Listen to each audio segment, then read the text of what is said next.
नमस्कार। आज हम फिर अगले कवि सूरदास को तो मैंने पिछले दिन पढ़ा था। आज हम पढ़ेंगे तुलसी। तुलसी के बारे में बहुत ही ध्यातव्य है, ज्ञातव्य है, जानने योग्य चीज़ें हैं कि तुलसी के बारे में इतना विख्यात हमें जानना चाहिए। इतना तुलसी भारत के अधिकांश क्या कह लीजिए लगभग 100 करोड़ लोगों के हृदय में बसने वाले तुलसी हैं। तुलसी के बिना हमारा भारत हम नहीं कह सकेंगे कि भारत है। इसका मतलब तुलसी एक विशेष कवि हैं।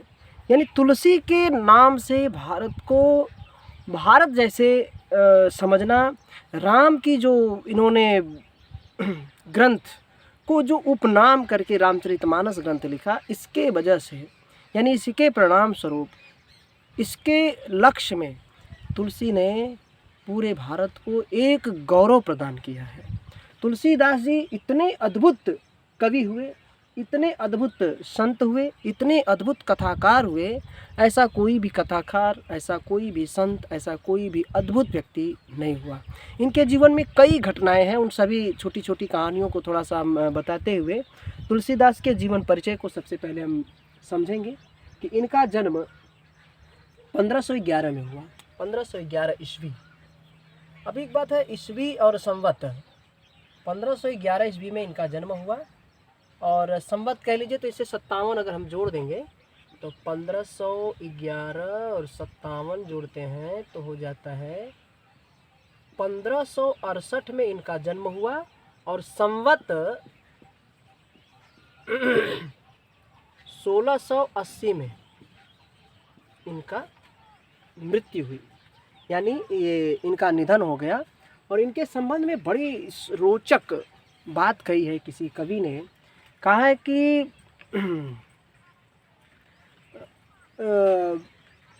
तुलसी श्रावण शुक्ला सप्तमी तुलसी तजियो शरीर। श्रावण शुक्ला सप्तमी संवत 1680। देखो ये क्या गजब की बात कहे।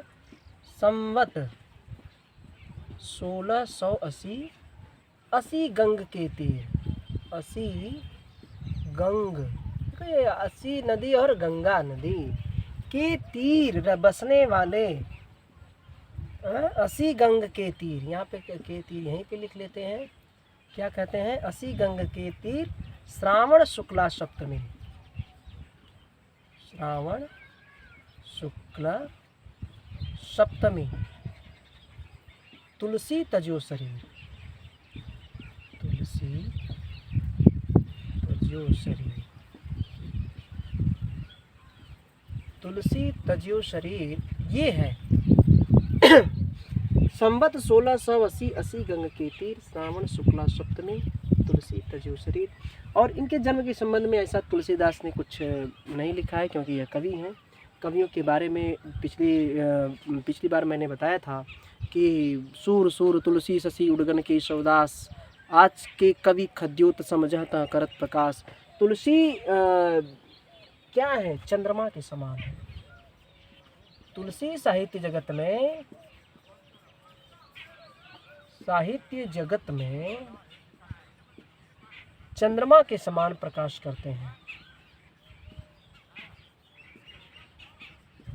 और एक बात हमें यह जानना अत्यंत जरूरी है, चंद्रमा अपने पूर्ण कलाओं के साथ 16 भागों में विभाजित है। यानी 16 कलाओं के साथ, 16 कलाओं के साथ यानी और संपूर्ण कलाओं के साथ, जो कलाएं हैं संपूर्ण कलाओं के साथ तुलसी चंद्रमा के समान साहित्य जगत में प्रकाशित है और उज्जवल करते हैं, शीतलता प्रदान करते हैं। तुलसी को कोई कितना हो, कुछ भी कहे, लेकिन तुलसी एक अपने आप में एक ऐसे कवि हैं जिनको संसार झुठला नहीं सकता। तुलसी से द्रोह करने वाले, तुलसी से प्रेम करने वाले, तुलसी को नकारने वाले, तुलसी को विचारने वाले, तुलसी को अपनाने वाले इस संसार में बहुतेरे हैं। और जितना प्रेम मैं देखता हूँ तुलसी से ईर्ष्या करने वाले करते हैं, तुलसी से प्रेम, ईर्ष्या करने वाले जितना तुलसी से प्रेम करते हैं, उतना तुलसी से प्रेम करने वाले तुलसी से प्रेम नहीं करते हैं। और ये बात बिल्कुल सत्य है। जब तुलसी से कोई ईर्ष्या करता है तो एक एक चौपाई को बड़े ध्यान से सुनता है, पढ़ता है, समझता है। लेकिन जब तुलसी से प्रेम करता है तो उनकी बातों को केवल धार्मिक ग्रंथ मानकर पढ़ता समझता है। वह भी एक प्रकार का प्रेमी है और वह भी एक प्रकार का प्रेमी है। तो तुलसी को कोई भी व्यक्ति झुठला नहीं सकता। तुलसी किस प्रकार के हैं? चंद्रमा के समान है। कहाँ पे हैं? साहित्य जगत में है। और चंद्रमा जो है 16 कलाओं में संपूर्ण संसार को प्रकाशित करता है। 16 कलाओं में, ऐसा नहीं कि पृथ्वी के छोटे से भाग को प्रकाशित करता हो, पूरे पृथ्वी को प्रकाशित करता है 16 कलाओं में। और ये कहते हैं सूर्य के समान, अभी पिछले दिन हम बताए थे, सूर्य के समान, सूर्य जो है सूर्य के समान, यानी सूर्य के समान चमकते हैं। तुलसी चंद्रमा के समान। सूर्य इस समय बहुत तप रहा है। आज ये जो आज का दिन है, जून का मौसम चल रहा है, आधा मौसम जून का महीना बीत गया है, बारिश हो जानी चाहिए, फिर भी बारिश नहीं है। तपन बहुत काफ़ी है, 45-46 डिग्री सेंटीग्रेड तापमान बढ़ जा रहा है। और सूर्य साहित्य में चमकते हैं, ताप नहीं देते हैं, चमकते हैं सूर्य के समान। लेकिन उस ताप को सहन करके तुलसी उसको शीतलता प्रदान करते हैं अपने चंद्रमा के समान। 16 कलाओं से परिपूर्ण तुलसी का जो साहित्य है प्रकाशित करता है हमारे साहित्य जगत को। इतना तुलसी को झुठलाया नहीं जा सकता, तुलसी को नकारा नहीं जा सकता। तुलसी को अगर साहित्य से हम बरी कर दें, निकाल दें, तो हमको नहीं लग रहा है कि साहित्य बचेगा, हमको नहीं लग रहा है कि अध्यात्म कुछ बचेगा। अगर वो कुछ बचेगा तो थोड़ा सा इधर उधर छिटपुट कुछ लोग जानते फिरते होंगे, कुछ लोग समझते होंगे। आज अगर हम हिंदू राष्ट्र की बात करते हैं, अगर हम हिंदुस्तान की बात करते हैं, अगर हम हिंदू धर्म की बात करते हैं, अगर हम एक बाकी धर्मों को छोड़कर एक बड़े विशद रूप में जो धर्म है जिसको ज़्यादा लोग मानने वाले हैं, उस धर्म की बात करते हैं, यदि हम भारत धर्म की बात करते हैं, तो तुलसी को छोड़ना बहुत मुश्किल होगा। तुलसी को याद करना बहुत ज़रूरी होगा। और तुलसी को याद करना ज़रूरी हुआ क्यों? तुलसी ने लिखा है, तुलसी ने लिखा है, तुलसी ने ये बात कही है। जब वो रामायण रामचरितमानस की रचना कर रहे थे, अभी छोटे छोटे ग्रंथ जब लिख रहे थे, वो लिख रहे थे राम लला नच्चु, वैराग्य संदीपनी, बरबय रामायण, कृष्ण गीता, राम गीता, दोहावली, कवितावली, ये सब जो छोटे छोटे ग्रंथ लिख रहे थे, उन्होंने बड़ा प्रसिद्धि थी, चाह थी कोई मुझे पूछे। हनुमान चालीसा उन्होंने लिखा और हनुमान बाहुक उन्होंने लिखा। इन सभी ग्रंथों को अलग अलग समय में, अलग अलग दुख में उन्होंने लिखा। उन्होंने ये इसलिए नहीं लिखा कि ये समाज को काम आएगा, नहीं, इसलिए वो लिखे। उन्होंने, तुलसी कहते हैं, तुलसी शांत सुखाय रघुनाथ गाथा, ये लिखते हैं, तुलसी शांत सुखाय रघुनाथ गाथा।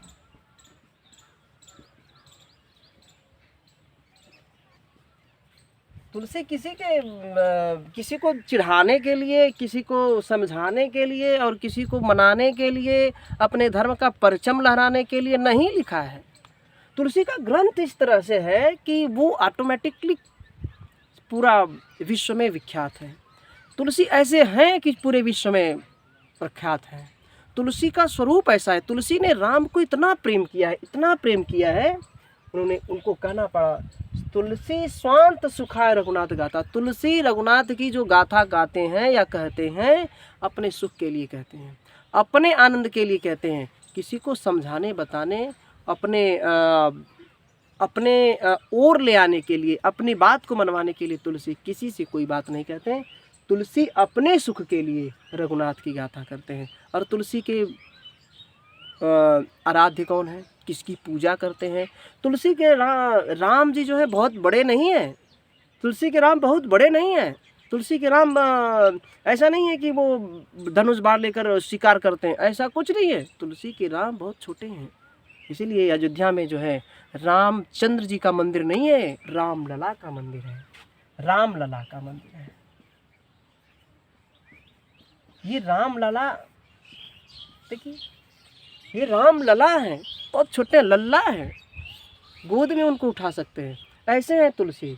तुलसी ऐसे नहीं है कि वो बहुत बड़े धनुष बाढ़ लिए हैं, किसी को डांट देंगे। राम ने किसी को विद्वेष की भावना से किसी को नहीं मारा है, प्रेम की भावना से किसी को मारा है, मुस्कुरा करके उनको पराजित किया है। इसलिए राम पूरे दुनिया में, पूरे साहित्य में और सभी जगह सबके दिलों पे, हृदय पे राज करने वाले तो राम हैं। ऐसे नहीं राम से लोग द्रोह करते हैं। राम से द्रोह उस समय करते हैं जब राम जी बाली को मारते हैं। राम से द्रोह उस समय करते हैं जब राम जी सीता की परीक्षा लेते हैं। राम से द्रोह लोग उस समय करते हैं जब विभीषण को अपना करके रावण को मारते हैं, लेकिन उस समय नहीं करते हैं जब रामलला। इसलिए तुलसी ने रामलला को अपना आराध्य बनाया है। तब कहते हैं तुलसी रघुनाथ गाथा। ये रघुनाथ तुलसी के जो पूर्वज हैं, रघु राजा रघु के वंशज हैं, इसलिए रघुनाथ गाथा कहते हैं।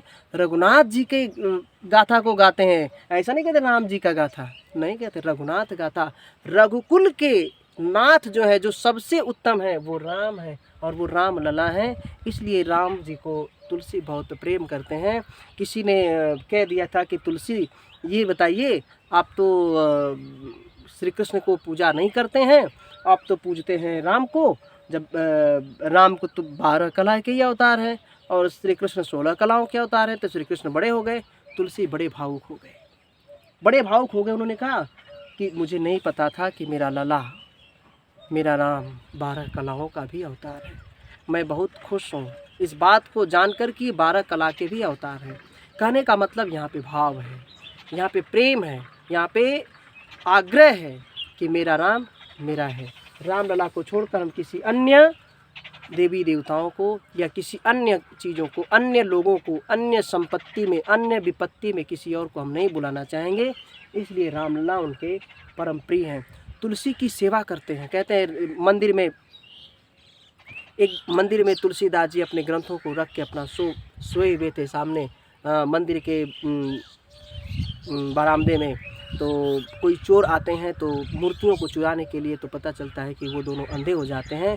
तुरंत ही तुलसीदास ने उस मंदिर को छोड़कर वहाँ से रामलला को लेकर कहीं और चले गए, कहीं और जाने का प्रयास करते हैं। कहने कि रामलला को इतना कष्ट हो गया, नींद में विघ्न पड़ी और इन लोगों को अंधा होना पड़ा, इनकी आँख गंवानी पड़ी और बड़े भावुक हो जाते। तुलसी साधारण सी बात नहीं रह गए।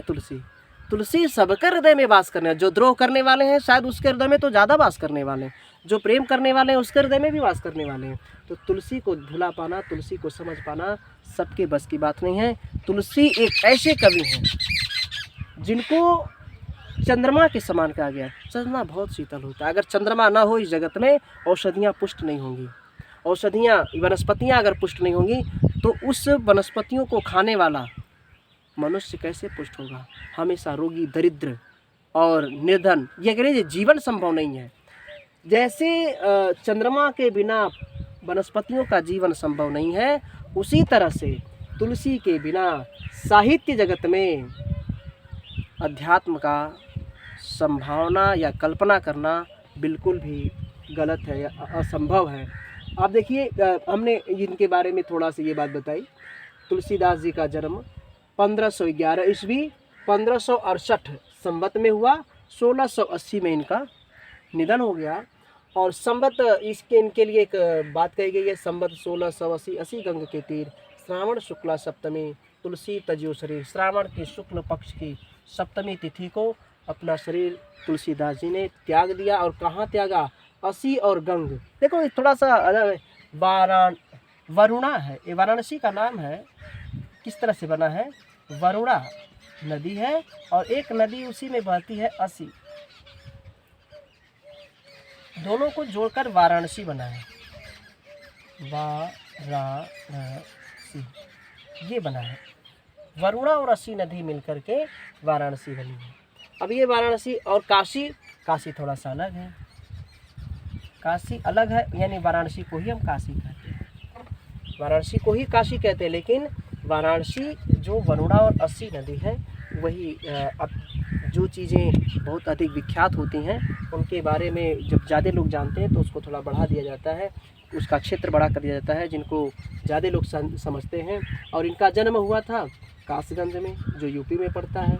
सोरो, ये सूकर क्षेत्र जो गांव का नाम है, सूकर क्षेत्र, ये कासगंज जिला है। सोरो सूकर क्षेत्र है। उनके पिता का नाम जो है आत्माराम दुबे हैं। तुलसी इनकी माता जी हैं। पुत्र एक तारक था, वो जो जन्म हुआ और कुछ ही समय के बाद वो काल के गाल में चला गया। तो तुलसी के संबंध में एक और बातें आती हैं।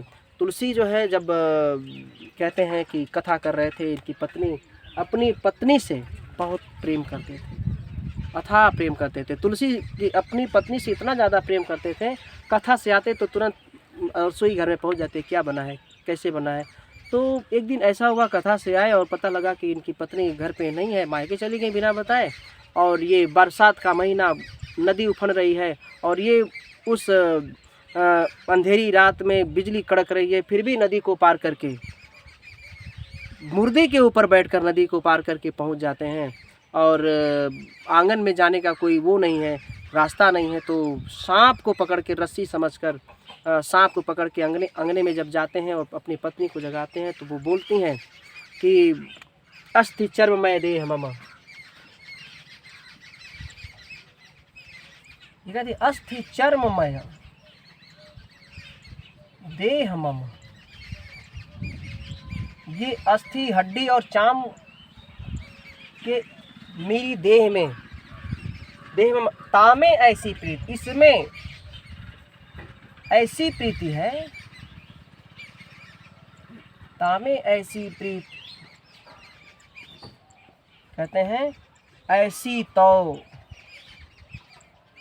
श्री राम फिर न हो भवभीत। अगर ऐसी प्रीति श्री रामचंद्र में हो तो तुम फिर दोबारा भव सागर में नहीं पड़ोगे। तुलसी को बहुत ही गहरा चोट लगा और वो प्रेम, वह दुलार, वह स्नेह उनको इतना ज़्यादा गंभीरता किया, तुलसी को लिखना पड़ा कि कामी ही नारी प्यार जिमी, तब जाके लिखते हैं कामी ही नारी। ये हमेशा पढ़ते हैं लोग, सभी लोग पढ़ते हैं इस बात को, कामी ही नारी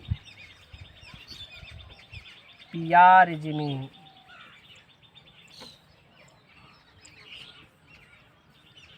लोभ ही प्रिय जिमी दाम।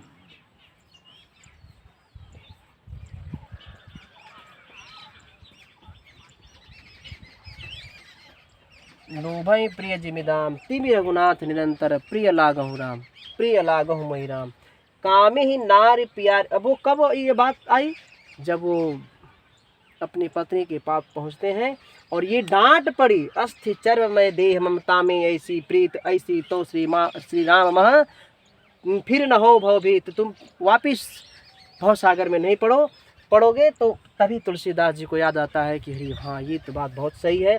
तो उन्होंने लिखा कामे ही नारी प्यार जिमी, लोभ है प्रिय जिमी दाम, तिमि रघुनाथ निरंतर प्रिय लागहु मोहि राम।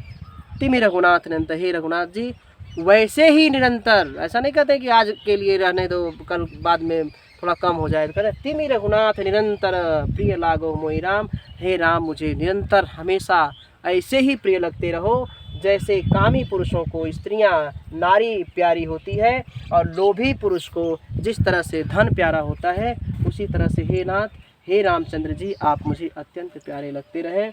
और एक बात तुलसीदास जी की रचनाओं को लेकर है, बाकी सारी बातें मैंने बताई है। और तुलसीदास जी की जो रचनाओं को लेकर बातें हैं उसको थोड़ा सा देख लीजिए। रचनाओं को थोड़ा सा समझते हैं। इसमें जो रचनाएं इनकी हैं और कैसे कोई रचनाएं लिखी गई है, उसको थोड़ा जानने का प्रयास करते हैं। एक जो सर्व प्रसिद्ध रचना है, जो सभी लोग जानते हैं, जो आपको अपने सिलेबस में पढ़ना है, रामचरितमानस। रामचरितमानस जो विश्व प्रसिद्ध रचना है, जिसके ऊपर लाखों पीएचडी किए गए होंगे। तुलसी पढ़े लिखे की बात नहीं है, तुलसी ने वो संतों के द्वारा सुना समझा और ऐसा मानस ग्रंथ लिखा। और तुलसी पढ़ के एक बार कहते हैं कि कीनाराम महाराज जी से इनकी भेंट हो जाती है। इसके पहले इन्होंने छोटे छोटे ग्रंथ लिखे थे, राम लला न छू, राम लला न छू, वैराग्य संदीपनी, बरवै रामायण, बरवै रामायण, कृष्ण गीता, राम गीता, दोहावली, कवितावली, ये और आप सर्वप्रसिद्ध जो सभी लोग जानते हैं उसको कहते हैं हनुमान चालीसा, हनुमान चालीसा, हनुमान बाहुक,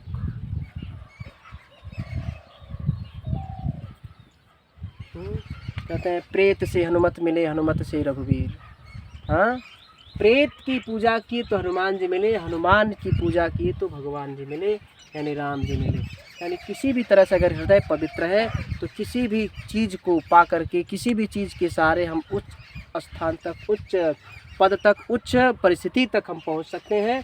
तो हनुमान चालीसा इन्होंने लिखा है और हनुमान बाहुक भी इन्होंने लिखा है। हनुमान बाहुक जब इनको बहुत ज़्यादा दांत की पीड़ा को दूर करने के लिए इन्होंने हनुमान बाहुक ग्रंथ लिखा।